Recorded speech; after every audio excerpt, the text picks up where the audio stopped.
अस्सलाम वालेकुम नाजरीन, आप देख रहे हैं एशियन न्यूज़ HD और मैं हूं मलिक खुर्शीद हसन।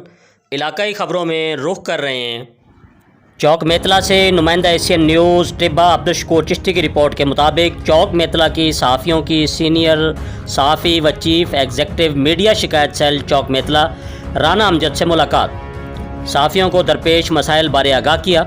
तफसीलात के मुताबिक चौक मेतला के सहाफ़ियों चौधरी नवीद अहमद वड़ैच, हाजी मुनीर अहमद, मोहम्मद यूनुस याकूब, चौधरी अख्तर वड़ैच, मोहम्मद परवेज़, मोहम्मद अली मेतला, मोहम्मद हसनैन मेतला, चौधरी आतिफ वड़ैच, जुमा खान, राना शाकिर अली, तनवीर साजिद मुगल ने सीनियर सहाफ़ी व चीफ एग्जेक्टिव मीडिया शिकायत सेल चौक मेतला राना अमजद से मुलाकात की, सहाफ़ियों को दरपेश मसाइल से आगाह किया।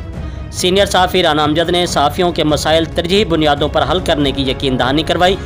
उन्होंने कहा कि सहाफ़ी बरादरी के शाना बशाना खड़े हैं और उनके दरीना मसाइल के हल के लिए तमाम तर वसाइल बरूए कार लाएंगे। उन्होंने मज़ीद कहा कि सहाफ़ी अपने कलम का इस्तेमाल इलाका के मसाइल और उसके हल के लिए करें, तमाम दोस्त आपस में भाईचारे की फ़िज़ा कायम करें और मिलजुल कर इलाके की फलाह बहबूद की जंग जारी रखें। इस मौके पर दीगर सहाफ़ी भी मौजूद थे। जी, मज़ीद ख़बरों से बाखबर रहने के लिए देखते रहिए एशियन न्यूज़ HD।